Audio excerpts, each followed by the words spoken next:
So we have no idea who he was? Nope. No doubt we'll end up having to circularize the laundries. Or a photograph, perhaps, in the London and provincial papers, advertising our requirements. Oh, I doubt if that'll produce anything. Oh, yes. A gentleman whose clothes are so well cut and yet who deprives his tailor of the credit is like ourselves, Charles, not of the advertising sort. This, I see, is amazingly undamaged. Yes, it was knocked away by the train onto the platform. And here, again, the maker's golden imprint has been removed. One does not, however, at least you and I and this gentleman do not consider the brand to be the guarantee of quality. For us, the quality guarantees the brand. You will doubtless have already noticed that the crown is markedly dolichocephalic, and the curve of the brim is equally characteristic. I just thought it looked a bit out of date. Well, it's a trifle behind the current fashion, but undoubtedly of recent manufacture. There are only two hatters in London who could have made this hat. Liversedge of Savile Row and Hartley's of Bond Street. Send one of your sleuths to each of those establishments and ask for the name of the customer with the elongated head who has a fancy for that type of brim. Thanks.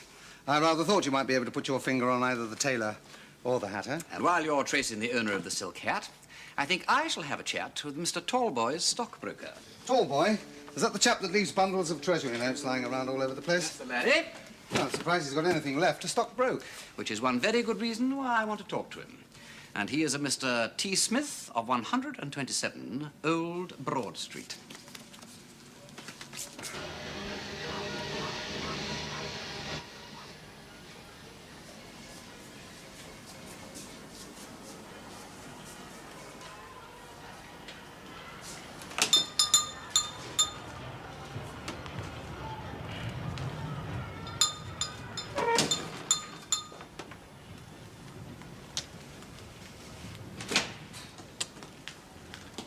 Can I help you, sir?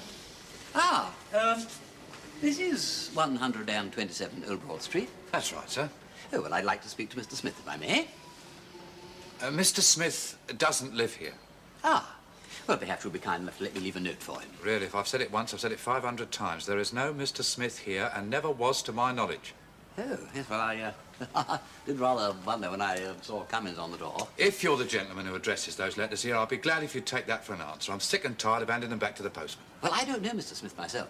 No, you see, I was asked by a friend of mine if I'd leave a message for him. This isn't an accommodation address by any chance. I've already said it isn't, and you can tell your friend that. It's no good sending letters here, none whatever. People seem to think I've got nothing better to do than hand out letters to postmen. Oh, I'm sure you have. If I wasn't a conscientious man, I'd burn a lot of them. That's what I'd do. I'd burn them. And I will if it goes on any longer. You can tell your friend that from me. Oh, well, I'm very sorry. There just seems to have been some mistake. Mistake? I don't believe it's a mistake at all. It's a stupid practical joke, that's what it is. Oh, well, if it is, I'm the victim of it. I shall speak to my friend. You tell your friend to come here himself. I'll soon know what to say to him. Oh, what a jolly good idea. Then you can tell him off what. Well, I'm uncommonly grateful to you for your help.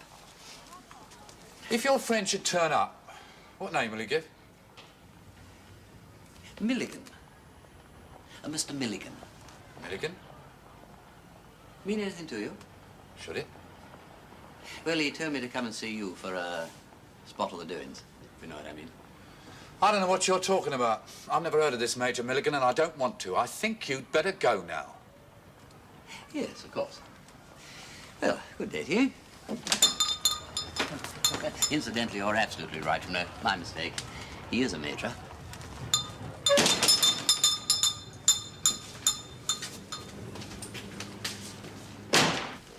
Yes, sir. I did see Mr. Mountjoy go out last night about 7:45, and he was wearing evening dress. Did you see him return? No, sir. He was not, strictly speaking, my employer, sir. That is to say, I act as valet for all the tenants. So you can't say positively that he was at home last night? No, sir. Nor can I say positively that he wasn't. His bed hasn't been slept in. Oh, that is not at all unusual. Mr. Mountjoy was frequently out all night, though he generally returned for breakfast at 9:30. I see. And you're quite certain that nobody else has been in this flat today? To my knowledge, sir, nobody except myself and the chambermaid. Unless you count the man from the post office. Oh, what did he want? He brought the new telephone directories. Did he come into the room? No, sir. He knocked at the door while I was brushing Mr. Mountjoy's suit. He gave me the new books, and I handed him out the old ones. Was Mr. Mountjoy a rich man? He appeared to be in very easy circumstances, sir. Well, what was his profession? I believe he was a gentleman of independent means, sir. I never heard of him being connected with any business. Did you know that he had a silk hat from which the maker's name had been removed?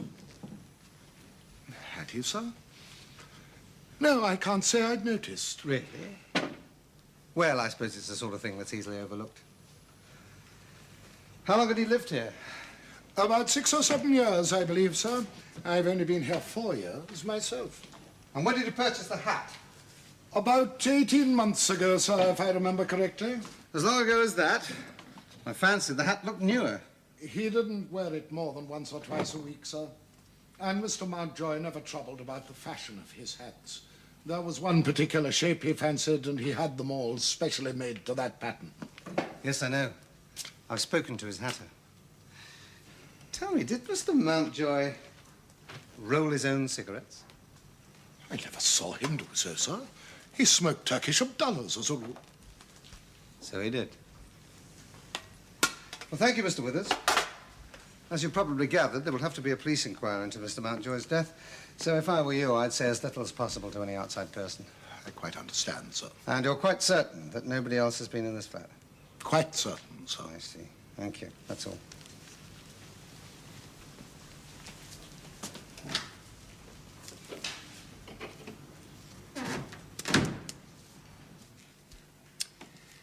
Strange, very strange.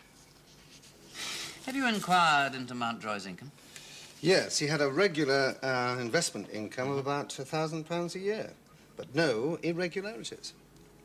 You know, Peter, I'm beginning to wonder if we've discovered a mare's nest. Then what knocked Puncheon out? A kick from the mare's heel? Well, perhaps Mountjoy merely got fed up. I mean, you'd get fed up if you were pursued all over London by a Puncheon. Possibly, but I wouldn't knock him out and then leave him to his fate. I'd keep him in charge. How is he, by the way? Well, Puncheon? He's still unconscious. Concussion, probably. He must have banged his head up against the wall when Mountjoy got him with the cosh, or whatever it was he used. And it's odd that Mountjoy should have been snuffed out so inconveniently for you. That's what you think, is it? Oh, see here, old lad, your grey matter ain't working as it ought.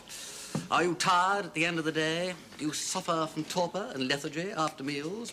Try Sparkleton. Thank you. No, Charles, some accidents are too accidental to be true.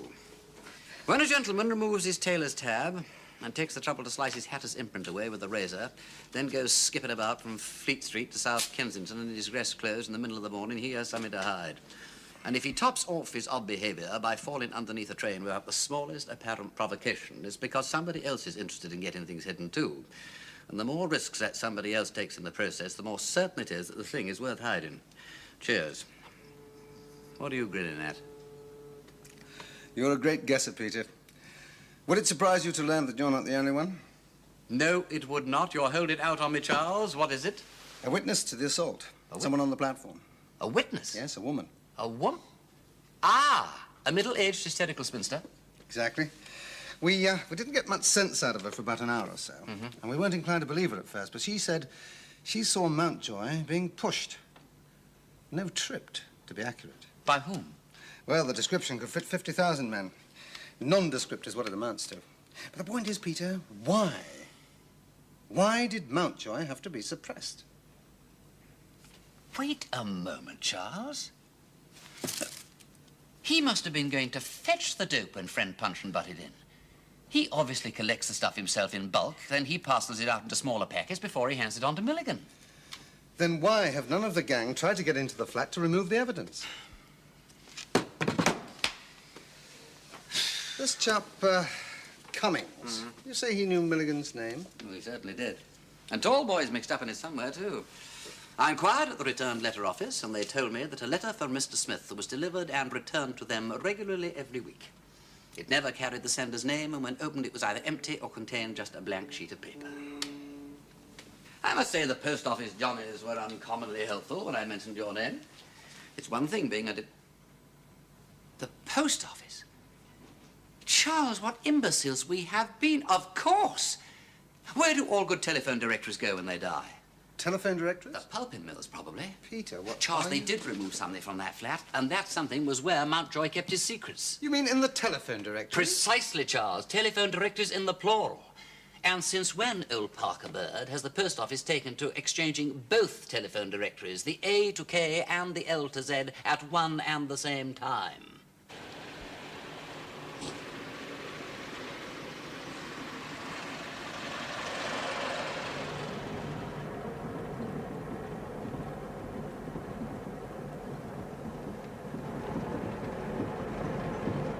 What's the matter with you?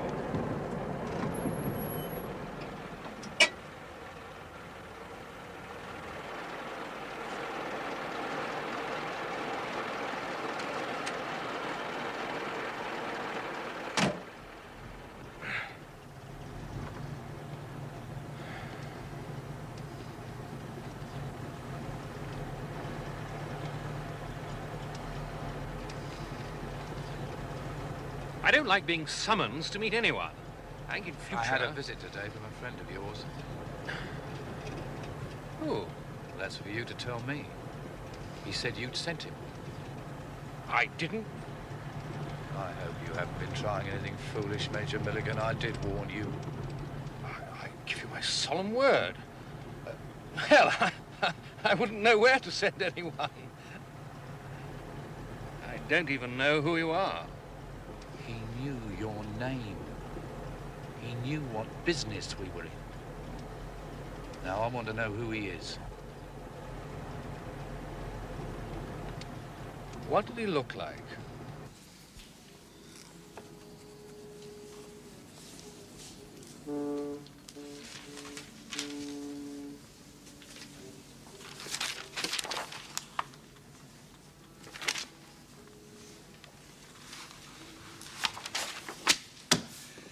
It'll be midnight before we get through this lot. My dear Charles, you should thank Providence for post office efficiency.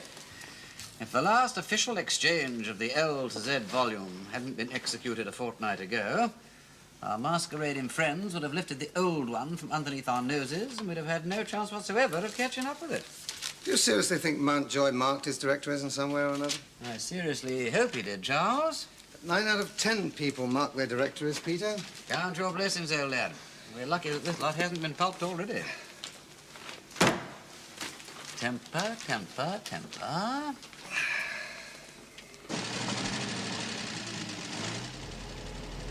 How does he come to be involved with us?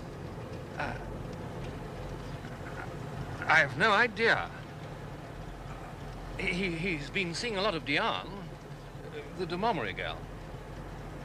Perhaps she's let something slip. I correct other people's mistakes very quickly. Well, I'll ask her. I'll have a word with her. That will hardly be necessary. Breed. Pim's publicity. Look. Get out, Major. Oh. Yes.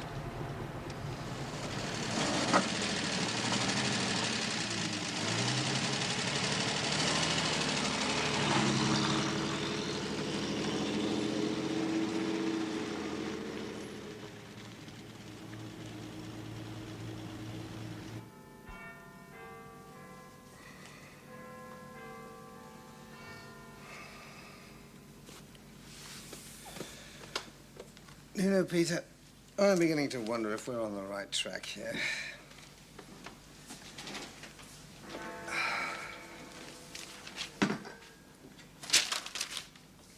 Charles? Charles, I think this is it. What? There is a whole list of public houses in the central London area that have been ticked off.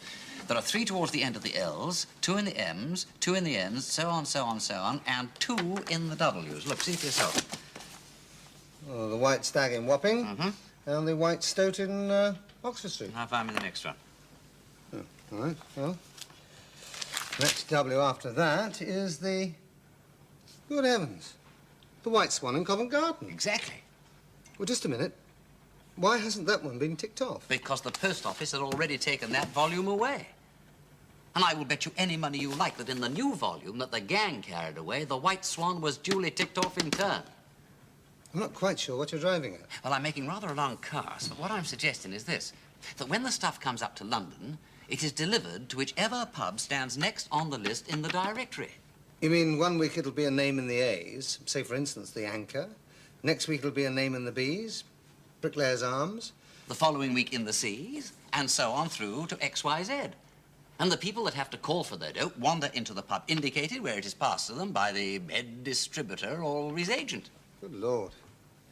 And since it never goes to the same place twice, my men can go and talk about dogs and parrots down at the White Swan till they're blue in the face. They should have been at the Yellow Peril or the York and Lancaster. Oh, really? Hang on a minute. Now, if you're right, and this was a W week, then the next week must be an X week. Well, that's not very likely. Yeah. All right, we'll say Y week. There we are. Now, the next pub after the last one ticked. Yelverton Arms in Soho. Yes, but wait a moment, old lad. Look, if they've been taking these in alphabetical order, how is it that they've got 3 in the L's, 2 in the M's, 4 in the N's, so on, so on, so on, 2 in the W's, but absolutely none whatsoever have been ticked in the O's and the V's? No, we are missing something, Charles, old lad, and that is important. Well, Peter, I'm too tired to think about it tonight. Let's leave it, shall we? Oh, well, maybe you're right. Well, if I can't be of any more help to you, I think I'll toddle off home to bed. I have my whifflet scheme to get out early tomorrow morning.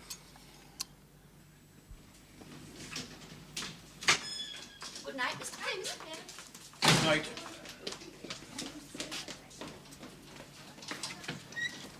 Ah, Mr. Pym. I want a word with you, Breeden, on the matter you are really here about. What progress has been made?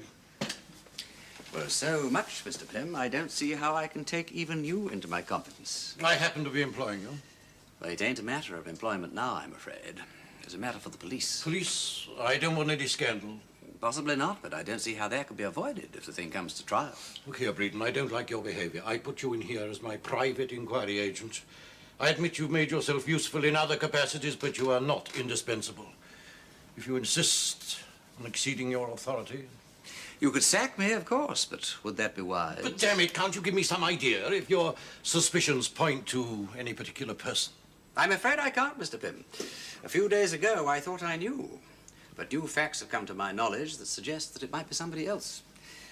At the moment, it could be anybody. It might even be you. This is outrageous. You can take your money and go. If you get rid of me, the police will almost certainly want to put somebody else in my place. If the police were here, I should at least know where I was. I know nothing about you, except that Mrs. Arbuthnot recommended you. I never did like the idea of a private detective.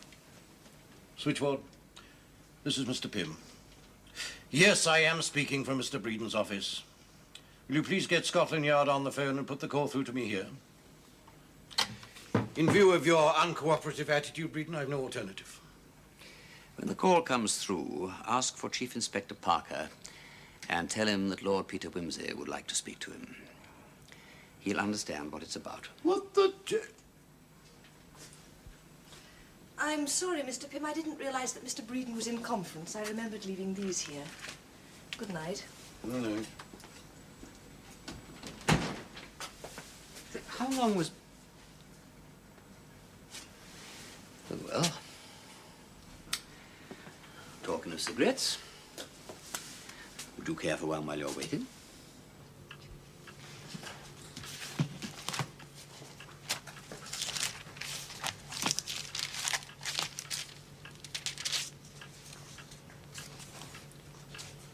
Wimsey, Peter Death Breeden, Lord, DSO, born 1890. Thank you. Yes, I see. Thank you. Why didn't you tell me? Hello, Charles. I gather you've established my credit. Most grateful, old lad. Well, I suppose he's entitled to know what's going on. But I wouldn't tell him everything if I were you, Peter. Anyway, I'll leave that to your discretion. Oh, by the way, young Punchin's recovered consciousness. Yes. Yes, it seems that Mountjoy must have realized he was being followed. Well, yes, he made a phone call from Piccadilly. Also, it would seem that it was not Mountjoy that attacked Puncheon. No, it was another chap. A man in a checkered cloth cap.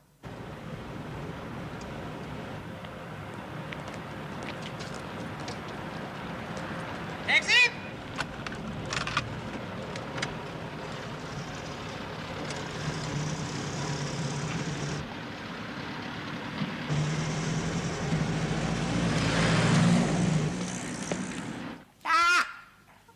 It's finished! Finished!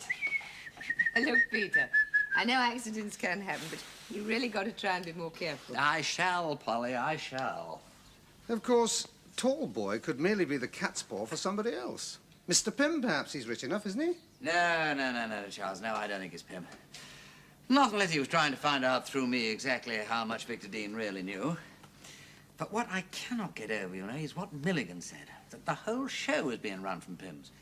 I don't see why the whole firm has to be brought into it anyway. You say the show's run from there. Well, it could be someone at Pym's is just using the organisation for something, couldn't it? Well, yes, but how? I mean, crime doesn't want to advertise, far from it. Well, wait a minute, I don't know. Well, if you want to get in touch with the maximum number of people all over the country in the shortest possible time, there's nothing like a press campaign. Polly, I am not so sure that you haven't said something useful and important. Everything I say is useful and important.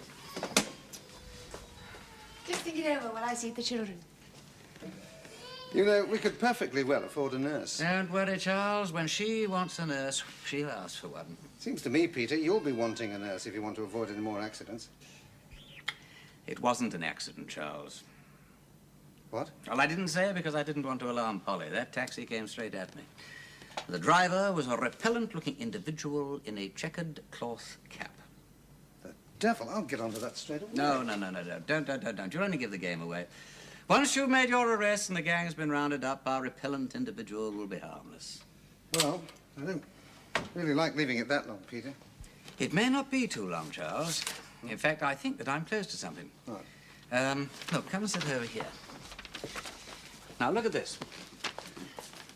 I found that in Dean's desk on the day I arrived at Pym's. It's a list of dates with a letter of the alphabet opposite each one. Now, I've been comparing those dates with the calendar. And? They are all Tuesdays. Now, I recall that I joined Pym's on Tuesday, and on that day, Tallboy came into the typist's office with a letter for a stamp. After he'd gone, Miss Rossiter read out the name on the envelope, and it was to a Mr. K. Smith. Now, on the Tuesday preceding Mr. Puncheon's adventure at the White Swan, he came in with another letter. Same address, but this time it was to a Mr. W. Smith. The week after that, following Tuesday, exactly the same thing, but this time to a Mr. T. Smith. In fact, on each occasion, it was exactly the same address, but with a different initial. All right. So far, so good. But the selection of the initial seems to be quite random. No, there's more to it than that, Charles. Now, what can be the rule that governs the letter sequence? Sorry about the row. Your young namesake wants to come down and see you, Peter. We just can't see why his uncle should be so busy with dull detective business when his nephew is so much more interesting. I have often asked myself the same question. I gather that you hardened your heart. Well, you heard him howling. Tears, idle tears. No. Well, I better be off. See if we've had any luck at the Yelverton Arms. Oh, and Peter, take care of yourself. Yes, I will. The doorbell rings, I'll watch out for the disguised gas inspector, the slit-eyed chink, the golden-haired maiden, and... Bye-bye, darling. Great Scott! Huh? Now what's up? Tears, you said, Charles. Idle tears. Yeah. Now, wait a minute. Hang on. Don't rush this. Wait one moment, please. That is it! I will never say that children are a nuisance again. Sit down, Charles. Well, actually... Never mind about that. Sit down and look at this. Now, you see that date? Yeah. Now, that was the Tuesday before the Friday on which the cocaine was handed to Puncheon in the White Swan. It was also the Tuesday that the New Tracks headline was finally agreed for that same Friday's paper. And do you know what that was? No. Why blame the woman? You will notice, Charles, that it begins with a W, and White Swan also begins with a W. No. Now, this Tuesday here, the New Tracks headline was then finally agreed as Tears, Idle Tears. It was also the date on which Mr. Tallboy addressed a letter to Mr. T. Smith, And that advertisement appeared on that Friday. Look, I'm sorry, but... Well, I can't quite see why... Well, look, Tallboy sends a letter to this non-existent Mr. Smith every Tuesday. Yes. Yeah, but it is not always to a Mr. T. Smith. Sometimes it's other kinds of Smith. But on the day when the new track's headline began with a T, Mr. Smith was Mr. T. Smith. Now, on the Tuesday that I joined Pimm's, the headline was Kittle Cattle. And on that Tuesday, Mr. Smith... With Mr. K. Smith. And on the following Friday, the stuff was distributed from, well, let's say, the King's Head. I'll bet my boots it was, Charles.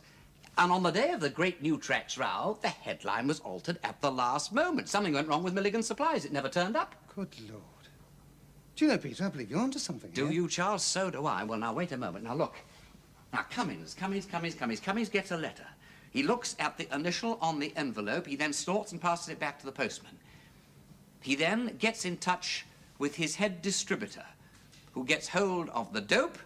He then looks in the telephone directory and tries to find the next pub on the list whose name begins with that same initial. Well, it sounds pretty complicated. Well, it has to be. Then the retail agents, if we may call them so, consult the Morning Echo and the telephone directory, and they go to exactly the same pub where the stuff is handed to them again in a packet.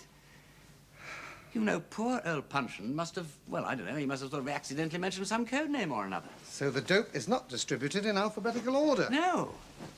Well, good gracious me, no wonder you've had trouble, Charles. And we've sent your lads to the wrong place again tonight. Huh? Ah, well, never mind, old lad. We'll pull it off next week. If we live so long. I've said it once, I'll say it 100 times. Damn and blast new tracks for turning Tuesdays into purgatory. A choice of 6 perfectly good headlines.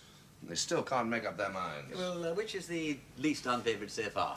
Well, they might just accept. Stale, flat, and unprofitable. Try new tracks. Stale, flat, and unprofitable. Oh, I don't like that much. Well, it's Shakespeare, Hamlet, so it has to be good, what? Yes, well, they have to accept it. Oh, my! I love that. Hey, well, What's it for, Mr. Willis? Well, it's for the coffee break by way of a celebration. Huh? I am engaged to be married. Who's the lucky lady, Mr. Miss Willis? Pamela Dean, Victor's sister. my dear chap, many, many congratulations. Thanks, Breeden. Congratulations. Thanks. Jolly well done, Willis, my boy. Thank you. Well. Thanks. We might have a double wedding yet. What? Who else? I was only just saying to Miss Parton that Miss Meachard's hardly been able to take her eyes off a certain party these last few days. Oh, look, she's blushing. When are we to offer our congratulations, Miss Meteor? Do you recollect the old lady's advice to the bright young man? I can't say I do. What was it? Some people can be funny without being vulgar, and some can be both funny and vulgar. I recommend that you be either the one or the other. Yes, well, let's cut the cake, shall we? I really think we will try. I do hate it when you can't take a joke. But Excuse me? To it, Miss Rossiter. yes. Are you Mr. Death Breeden? I am. I am a police officer. I have a warrant here for your arrest on suspicion of murder. I must warn you that anything you say will be Murder? Whose murder? The murder of Miss Deanne de Montgomery. Poor Deanne. Yes, she was found this morning in a wood outside Maidenhead with her throat cut. Oh. A few yards away from the body, we found a black mask hanging on a bush. Inquiry among her friends elicited the fact that she'd been going out at night with a masked harlequin. It would sound funny and absurd if it weren't so tragic. Somebody knew his name, of course. Of course. Breeden. Accused, when charged, said... I done it. And so, in a sense, I did, Charles. If she'd never seen me, she'd have been alive today. Well, she's no great loss. Anyway, I'm beginning to see their little game. You see, they haven't yet tumbled to the fact that Death Breeden and Lord Peter Wimsey are one and the same person. Now, their idea is to keep Breeden quietly on ice until they've had time to settle their affairs, because they know that you can't get bail on the murder charge. Well, what happens next? Well, my idea is that we take immediate steps to confirm that Mr. Death Breeden and Lord Peter Wimsey are not one person, but two. I thought exactly. And they put the handcuffs on him and marched him off. Mind you, I've always known there was something fishy about Mr. Breeden. But murder? I just think we might all have our throats cut. What about you, Miss Meatyard? Were you surprised? Yes. Yes, I was. Well, there wasn't to win, I know. What I can't understand is why they haven't yet murdered Tallboy. Yes, I've been wondering about that myself. Well, the only possible answer is that they haven't matured their new plans yet. They're leaving him for the moment because they have to deliver one more consignment by the old route, and they think that if I'm out the way, they can take the risk. Well, you, as Breeden, will be out of the way until they make their final delivery. I can't have you murdered. Oh, by the way, Peter, the press are waiting for you downstairs, already primed with your cousin's arrest and his hideous past. I shall make it known that your scurrilous cousin is safely under lock and key, leaving you... As myself. Free to make your statement. After which I can return home. How deliciously devious of you, Charles. You know, I shall enjoy that. Yes, well, first things first, Peter. You'd better think about what you're going to say. Oh, well, let me see. How about, it would be useless, in view of the remarkable likeness between us, to deny that there is a relationship between this man, Breeden, and myself. In fact, he has, on various occasions, given trouble by impersonating me. But if you were to see us together, you would notice that he is undoubtedly the darker of the two.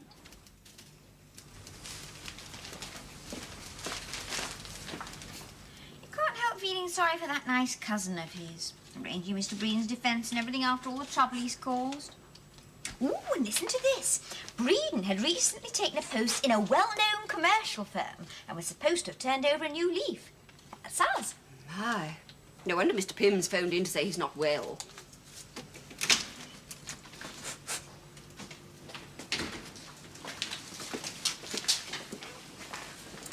Mr. Tallboy.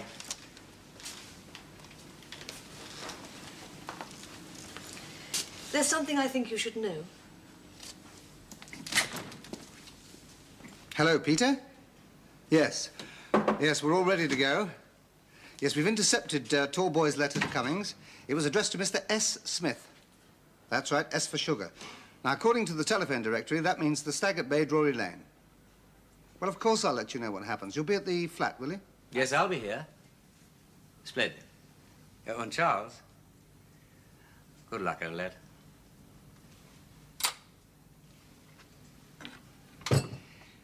I'm sorry about that. Won't you sit down? I've come, Lord Peter. Breeden. For God's sake, which one are you? I'm both. Look, do please sit down. You're looking rather rotten. I think perhaps you ought to have a spot or something. Thanks. I see that New Tracks finally accepted stale, flat, and unprofitable. Not exactly one of Ingleby's better efforts. What? I'm just proving to you that I really am Breeden. Now get that straight down you, and then tell me why you're here.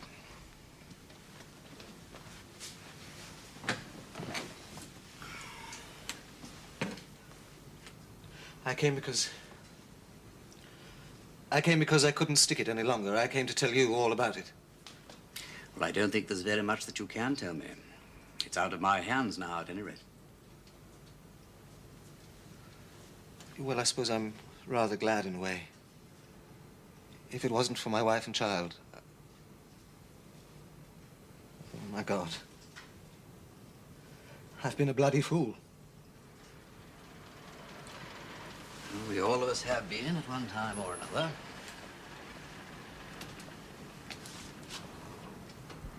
What put you onto this? A letter written by Victor Dean. Yes. The little swine threatened to write to Pym. Which he did on the day of his death. His sister found it amongst his belongings in his desk. Look, if you're going to tell me all about this, I think it would be best if you began at the beginning. It all started about 2 years ago. I was rather hard up and I wanted to get married. I'd been losing money on the horses as well. I met a man in a restaurant. He seemed a fairly ordinary, suburban sort of city man.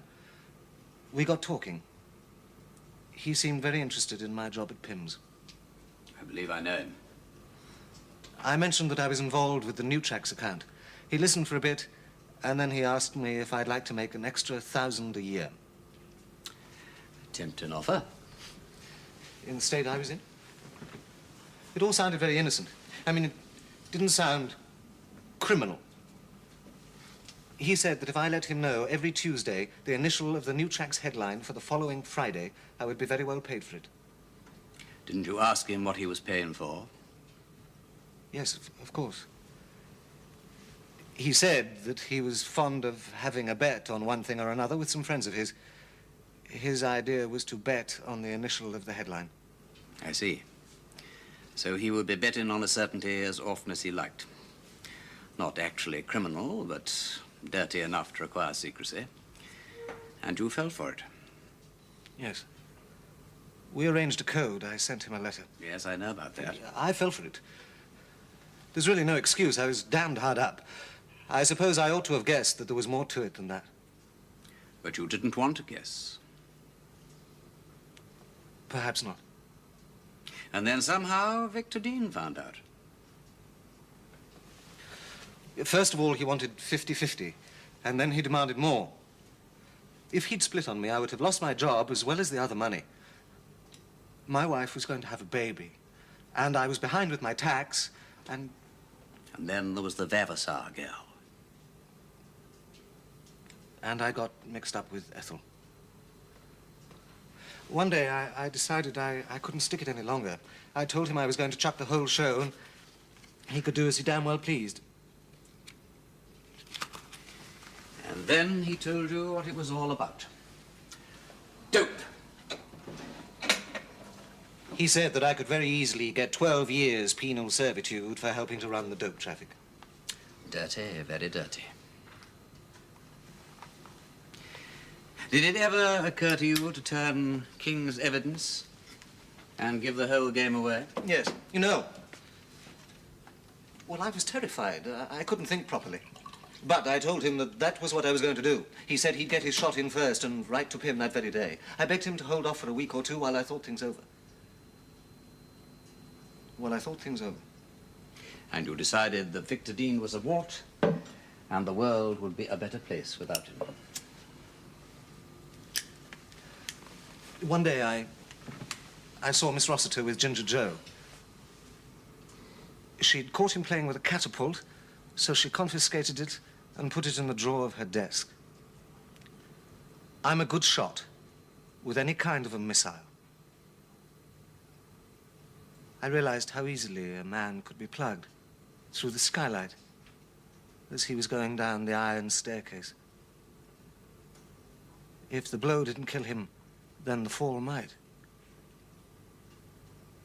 Anyway, it was worth a try.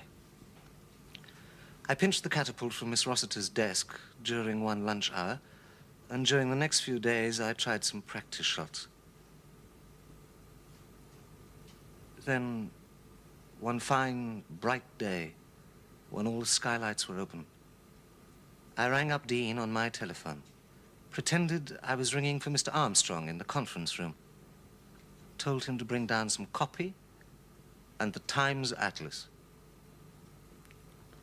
While he was looking for the atlas, I slipped into his room and pinched the scarab that he always kept on his desk there. If anybody found it afterwards, they would naturally assume that it had tumbled from his pocket as he fell.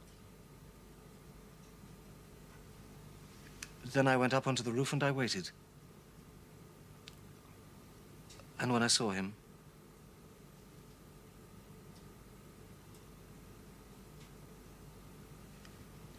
I stayed on the roof until all the fuss had died away, and then I came quietly down the stairs. They asked me for a shilling for the little swine's wreath.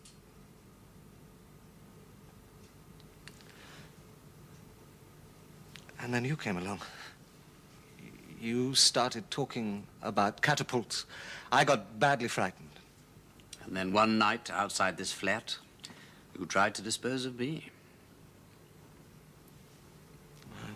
I've made an awful mess of everything.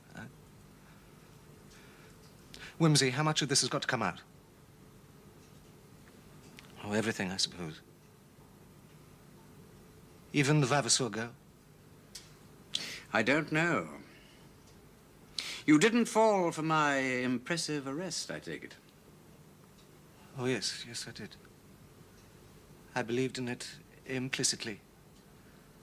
I offered up the most heartfelt thanksgivings. I thought I'd got off. Then what brought you round here tonight? Miss Meachard. Ah, yes, of course. Dean had tried to blackmail her once over some man or another. There wasn't much to it, or so she said. But if Pym had found out, he would have been down on her like a sledgehammer. Wimsey, I've been in torment. Why haven't I been arrested before this? They've been waiting. You see, you are not really as important as this dope gang. Yes, yes. Yes, I do see. I've been a tethered kid left here to trap the tigers. When? Tonight. Wimsey, you've been decent to me. Tell me, is there no way out of this? It's not for myself exactly, but for my wife and child. Pointed at all their lives. That would be damnable. You couldn't give me 24 hours. You'd never get past the ports. If I were alone, I would give myself up. I honestly would. Even knowing that you would hang? Yes. There is another alternative. Oh, yes, I had thought of that. I suppose it is a possibility. It would be the public school way out of it. No, that's not what I meant. What I had in mind would not do a great deal for you. In fact, it wouldn't save you. But it would do quite a lot for your wife and child. How? They never need know anything about all this. In fact, nobody need ever know anything about all this, if you do as I tell you. I'll do anything, tell me. And go home now, on foot.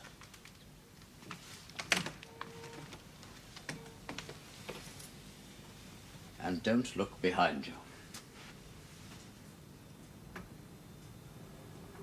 Yes. Yes, I think I understand. Quickly, then. Thank you. Good night.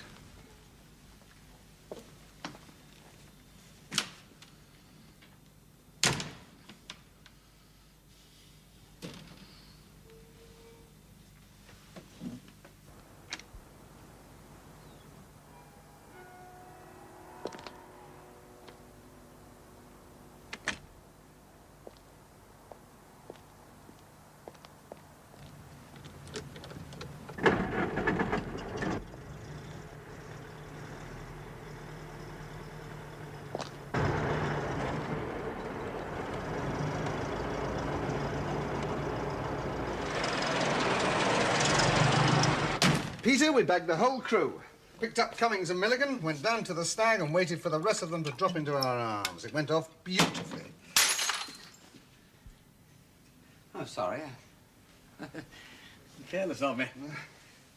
Nervous tension, old chap. Let's try some Nutrex. That was the code word, by the way.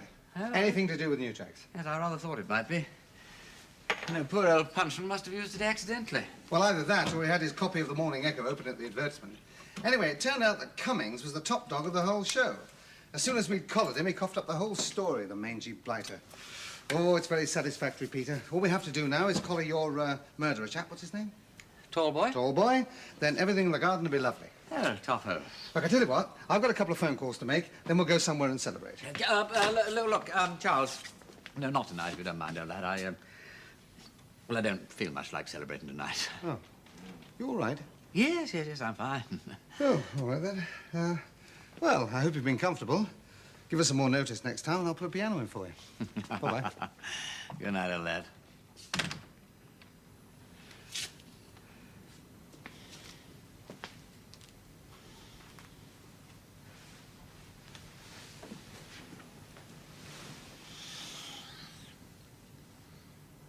Oh, they're beautiful. Oh, they're lovely. Thank you, Mr. Breeden. Oh, I mean, my lord. Well, well, well, who'd have thought we were nursing a cuckoo in the nest? Well, it's been a pleasure, old chap. I must say, I thought you were turning into a decent sort of a copywriter. Oh, kind of you to say so.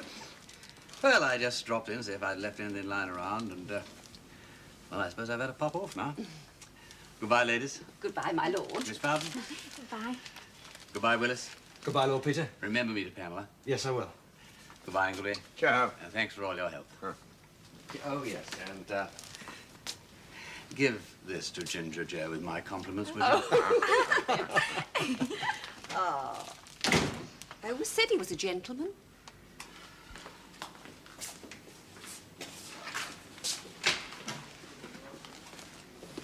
Ah, I thought I'd missed you. So you're off. Yes, I'm off. Well, I'm sorry about, well, you know, all this. Oh, it's not your fault. Things have to happen. You're the sort that pushes around and makes them happen. I prefer to leave them alone. You have to have both kinds. Well, perhaps your way is wiser and more charitable. No, it isn't. I just shirk responsibility, that's all. Well, maybe not always. We were taking a collection on the day you arrived. I'm taking one on the day you're leaving. Care to make a contribution?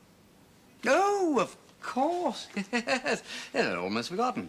Young Willis's engagement present. No, Mr. Tallboy's wreath. Oh, yes. Yes, I read about the accident.